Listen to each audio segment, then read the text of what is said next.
Baiklah, bersama saya Nurul Fahana, hos anda pada hari ini dalam wacana Sinar Siri 498 bertarikh 29 April 2025. Terima kasih kerana sudi menonton melalui platform digital Sinar di Facebook, YouTube dan di X. Bersama-sama saya dengan Saudara Hazril Ashman bin Hassan Basri, pengerusi Kelab Gen Z Negeri Selangor, Saudara Muhammad Iskandar Syafwan bin Aznam, pengerusi Persatuan Murid Malaysia, Hania Zahirah binti Hanizan, pempengaruh digital TikTok, Nur Hasliza Safira binti Hairul Azwan, pengerusi Persatuan Gen Alpha Malaysia. Generasi Z atau Gen Z merupakan generasi Zoomers yang lahir antara tahun 1997 hingga 2012 dan selanjutnya merujuk kepada generasi Alpha. Generasi-generasi ini dikenali sebagai digital natives yang begitu peka dan cilik digital. Kita ketepikan persepsi generasi strawberry terhadap golongan muda ini kerana kecilikan digital mereka serta sudut pandang mereka sangat diperlukan demi mencorak sistem pendidikan yang lebih mendukung minat dan bakat mereka. Kita pergi kepada dasar, iaitu sekolah. Bagaimanakah sekolah impian Hazil menguruskan tekanan dan kesihatan mental murid? Okey, baiklah. Terima kasih Fahna. So, sebagai pengerusi Kelab Gen Z Selangor, saya rasa saya boleh katakan bahawa masalah tekanan ni adalah salah satu isu yang sangat besar untuk para Gen Z sekalian. Terutamanya dengan perkembangan sosial media. Murid mungkin berasa tertekan terhadap sesuatu perkara ataupun terhadap seseorang. Okay, so sekolah impian saya adalah dengan cara selalu mempromosikan kempen kesihatan minda.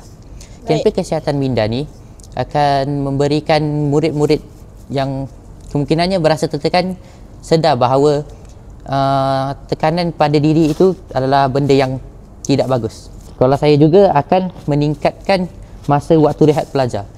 Sekolah Malaysia lain biasanya mengadakan dalam 20 minit waktu rehat. Tapi sekolah saya akan mengadakan minimum 40 minit. Peningkatan masa ini bukan saja untuk makan berbual soal. Peningkatan masa ini boleh memberi pelajar-pelajar masa untuk bersosial dan menenangkan fikiran sendiri. Itu saja buat masa sekarang. Okeylah. Terima kasih Hazril Ashman. Saudara Hazril Ashman. Soalan kedua kepada panel kedua kita.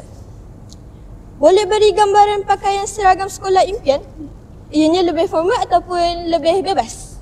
Baiklah, saya sebagai pengerusi Persatuan Murid se-Malaysia, saya lebih tertarik kepada pakaian yang lebih bebas kerana ianya menjimatkan duit ibu bapa untuk membeli pakaian seragam yang agak mahal pada keadaan ekonomi zaman sekarang. Dan ianya juga dapat mengatasi masalah panas di sekolah.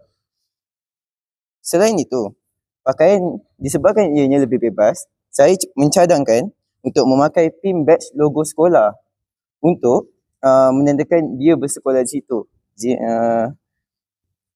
Jikalau dia dilanggar di luar sekolah, jadi kita dapat tahu dia bersekolah di mana.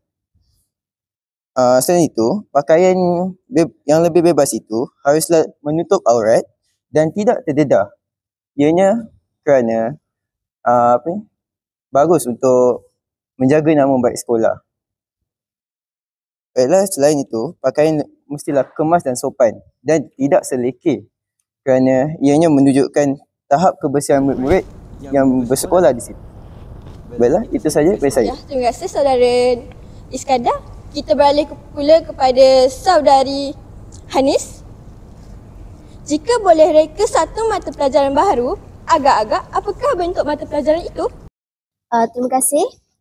Di sekolah impian saya berharap akan ada mata pelajaran iaitu kreativiti digital yang mesra digital dan meraihkan murid-murid. Okey, pentingnya subjek ini bagi saya ialah dia dapat mengajar murid-murid cara mengendalikan teknologi digital seperti phone, laptop dan komputer agar lebih mudah mereka untuk menggunakannya, memandangkan pada zaman ini banyak kita menggunakan teknologi, di mana-mana saja ada teknologi. Dan dia juga memudahkan supaya mereka ni dapat senang di masa hadapan di kerja, pada masa kerja dan juga di universiti ketika menyambung pelajaran. Cikgu juga dekat sekolah ni ramai murid yang ada bakat dan potensi untuk menggunakan peranti digital seperti macam software, game, sebagainya. Ramai yang berpotensi dan berbakat, cuma dia tidak dikembangkan dan tidak disokong. Jadi saya rasa amat pentinglah di sekolah untuk mempelajari dan mengajar kepada anak-anak murid cara-cara menggunakan digital dan cara-cara untuk membuat mencari kerjaya berdasarkan digital dan membuat pendapatan. Dan akhir sekali, saudari Safirah, kita tahu sekolah-sekolah masa kini telah mendapat banyak bantuan untuk menaik taraf kemudahan-kemudahan sekolah. Jadi, sekolah impian awak, apakah kemudahan yang paling gempak yang saudari Safirah mahukan? Okey, terima kasih. Saya mahu benda yang paling gempak yang saya mahu ialah eskalator, kerana ia boleh boleh kita menaiki. Sebab sekarang jadual pun buku perlu kita bawa banyak, so jadi tulang belakang kita pun mudah sakit. So saya perlukan eskalator, itu saja. Baiklah, begitu memandang jauh panel-panel kita pada hari ini tentang masa depan pendidikan mereka. Jadi, generasi strawberry atau tidak kami ini terpulanglah kepada penonton untuk menilai. Semoga sekolah ini akan menjadi kenyataan suatu hari nanti. Sekian, wal taufiq wal hidayah. Wassalamualaikum warahmatullahi wabarakatuh. Teruskan menyokong Wacana Sinar.